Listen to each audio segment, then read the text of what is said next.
जैसे कि last episode में हमने देखा कि हाओशान की लड़ाई अब नंबर 4 से होने जा रही है और होस्ट उन दोनों को आमने सामने करता है।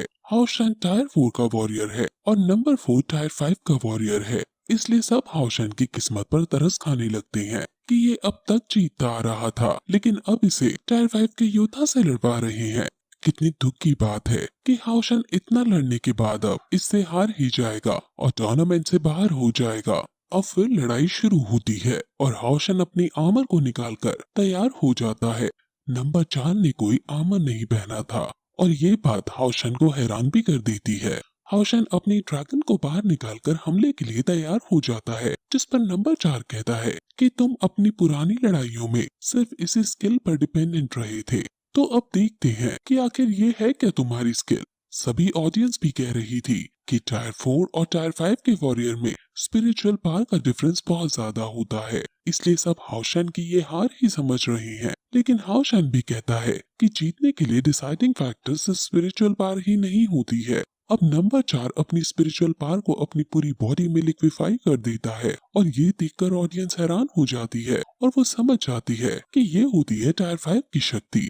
हेल रोज यानी लिंसी भी टेंशन में आ रही थी और ये हुआ को भी हाओशान के जीतने पर आशंका है। नंबर 4 यानी ओपोनेंट को हाओशान से लड़ने का कोई एडवांटेज नहीं दिख रहा था, क्योंकि अगर वो जीत भी गया तो भी अपने से कम टायर वाले को हराकर उसे फेम नहीं मिलेगा, इसलिए वो जल्द से जल्द उसे हराना चाहता है। हाओशान सोचता है कि मेरा डिफेंस और ब्लॉकिंग पावर पहले से काफी इम्प्रूव हो गई है और फिर तभी वो अपनी ड्रैगन को उसके ऊपर छोड़ देता है, लेकिन नंबर 4 आसानी से उसे ओवरकम करके हाओशान पर हमला कर देता है और उनमें 1-to-1 कॉम्बैट बैटल होने लगती है, जिसमें हमें हाओशान ही कमजोर पड़ता हुआ दिखाई देता है और नंबर 4 के अटैक्स को वो काफी मुश्किल से ब्लॉक कर पा रहा था। हाओशान की एब्सोल्यूट डिफेंस टेक्निक को देखकर हालांकि नंबर 4 भी हैरान है, लेकिन फिर भी भला हाओशान उसके आखिर कितने अटैक्स को ब्लॉक करता। हाओशान काफी ज्यादा थक गया है और फिर ये हुआ कि बात को याद करता है कि युद्ध में जीतता वो नहीं है जिसकी स्पिरिचुअल पावर ज्यादा है, बल्कि जीतता वो है जो डिफेंस करके काउंटर अटैक का मौका खोज निकाले।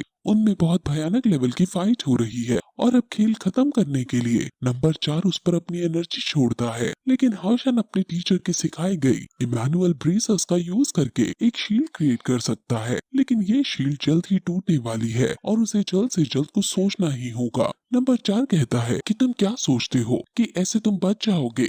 मैं तब तक हार नहीं मानने वाला जब तक मेरी स्पिरिचुअल पावर बहुत एग्जॉस्ट नहीं हो जाती। फिर वो और ज्यादा पावर लगाकर हाओशान पर एनर्जी छोड़ता है। असल में हाओशान उसकी लिक्विड स्पिरिचुअल एनर्जी को वेस्ट करवा रहा है, क्योंकि liquid energy normal spiritual energy से 3 गुना ज्यादा स्पिरिचुअल पावर खाती है और अब सही मौका देखकर हाओशान तुरंत उस पर हमला कर देता है। लेकिन नंबर 4 का डिफेंस भी इतना शक्तिशाली था कि हाओशान खुद दूर जाकर गिरता है। ये हुआ कहता है कि बिना पूरी स्पिरिचुअल पावर को छीने बिना रैशली अटैक करना हम पर ही भारी पड़ेगा। होस्ट हाओशान के पास आता है और उससे हार मानने की पूछता है, जिस पर हाओशान मना कर देता है और फिर अपनी तलवार लेकर उसका सामना करने के लिए खड़ा हो जाता है। अब नंबर 4 अपनी सारी लिक्विड स्पिरिचुअल पावर को अपनी बॉडी में इकट्ठा कर इस खेल को खत्म करने के इरादे से हाओशान की तरफ आगे बढ़ता है। वो उस पर ग्रेविटी ऑफ लिफ्ट का इस्तेमाल करता है, जिससे हाओशान को इमेंस प्रेशर का सामना करना पड़ता है और वो इसमें फंस जाता है। अब हाओशान एक केज में बंद है और ऐसे स्किल्स ऑडियंस ने पहले कभी नहीं देखी है। अब वो फिर प्रेशर को बढ़ा देता है।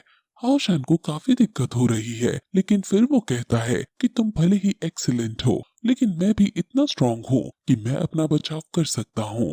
ये हुआ भी कहता है कि टायर 5 का योद्धा स्पिरिचुअली और मेंटली दोनों में स्ट्रांग होते हैं और उसे जीतने की सोचना शायद अपने आप ही एक पागलपन है। ये हुआ और भी कहता है कि गार्डियन नाइट की उसने अपनी सभी टेक्निक यूज कर ली है और अब उसका कुछ भी करना यूजलेस है। हाओशान अलग अलग स्किल्स का यूज करके केस से बाहर निकलने की कोशिश कर रहा है, लेकिन हर बार वो नाकामयाब हो रहा है। हाओशान के मुंह से अब खून निकलने लगता है और फिर वो अपने बचपन को याद करता है कि कैसे उसके पापा ने उसे एक बार इंस्ट्रक्शंस दिए थे कि जो नाइट रिंग और प्रोटेक्शन दोनों को कल्टीवेट करता है, वो ऐसा सिर्फ 2 रीजंस की वजह से कर पाता है। पहला उसकी इनेट सोल पावर की वजह से और दूसरा एक्सपीरियंस की वजह से। तुम नाइट्स के इतिहास में पहले सन ऑफ लाइट हो और तुम्हारा टैलेंट बाकी लोगों के मुकाबले एक्स्ट्राऑर्डिनरी है। मुझे यकीन है कि तुम और ज्यादा एफर्ट्स करोगे। तुम्हें एक बात और जान लेनी है, और वो ये है कि आइडेंटिटी अपने आप में ही एक अलग मतलब रखती है। तुम्हारे पास 2 नाइट एट अ टाइम बनने की पावर है। अगर तुम्हारी आइडेंटिटी रिवील हो गई तो तुम सभी के फोकस में आ जाओगे। हौशन भी फिर उनसे प्रॉमिस कर देता है कि वो हमेशा अपनी आइडेंटिटी को एक सीक्रेट रखेगा।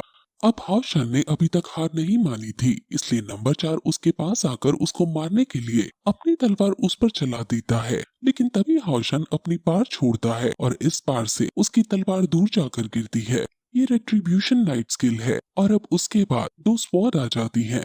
ये देखकर लिंसी के साथ नंबर 4 और एल्डर्स भी काफी हैरान है, और फिर तुरंत किलर क्रॉस स्लैश का यूज करके उस पर हमला करता है और नंबर 4 दूर जाकर गिरता है, और फिर लाइटनिंग विंग का यूज करके कई सारी तलवार उस पर छोड़ता है। नंबर 4 बचने के लिए अपनी तलवार को वापस लाने लगता है, लेकिन हौशन उसे ऐसा करने से रोकता है और फिर होली स्वॉर्ड का यूज करके उस पर हमला करने लगता है। सियान डिसिप्लिन नाइट की टेक्निक का यूज कर रहा है, और ये डिसिप्लिन नाइट की सबसे ताकतवर टेक्निक है। सभी कंफ्यूज हो जाते हैं कि आखिर हौशन गार्डियन नाइट है या डिसिप्लिन नाइट। एल्डर्स भी ये देखकर खड़े हो जाते हैं और वो समझ जाते हैं कि ये डबल कल्टीवेशन एनलाइटमेंट है। ऐसा सब सिर्फ थ्योरी में ही लिखा हुआ था, और आज तक कोई 2 नाइट नहीं बन पाया। इस बच्चे को जितना मैं समझ पा रहा हूँ, टीचिंग और प्रोटेक्शन जो मिली है वो अव्वल दर्जे की मिली है।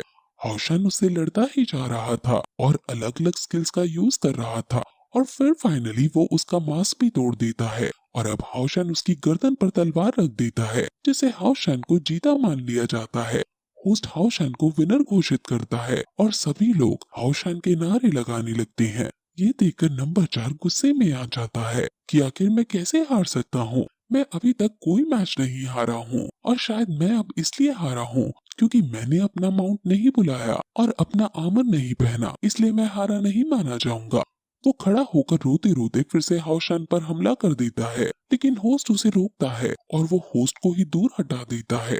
फिर तभी एल्डर्स खड़े होते हैं और वो नंबर 4 को डांटते हुए पूछते हैं कि क्या तुम नाइट्स के 10 रूल्स जो हैं उन्हें भूल गए? अगर ऐसा है तो लेट अस रिमाइंड यू। सच्चाई, दया, साहस, त्याग, विनीत, सम्मान, न्याय, परोपकार, ये सभी नाइट्स के 10 गुण होने चाहिए। लेकिन तुमने मैच खत्म होने के बाद भी ओपोनेंट पर हमला किया। कहाँ गई तुम्हारी विनम्रता आखिर? तुमने अपनी हार को स्वीकार नहीं किया। कहाँ गई तुम्हारी सच्चाई? तुमने होस्ट को धक्का दिया। कहाँ गया तुम्हारा न्याय? तुम यहाँ पर सम्मान लेने आए हो, लेकिन खुद ही अपना सम्मान अब खो बैठे हो। तुमने 20 साल की उम्र से पहले ही टायर 5 को ब्रेक कर लिया। तुम जीनियस तो हो, लेकिन एक नाइट बनने के लिए कल्टीवेशन से ज्यादा जरूरी उसका दिल है, और तुमने आज नाइट का कैरेक्टर लूज कर दिया है, और अब तुम्हें सारी जिंदगी इसी कलंक के साथ जीना होगा।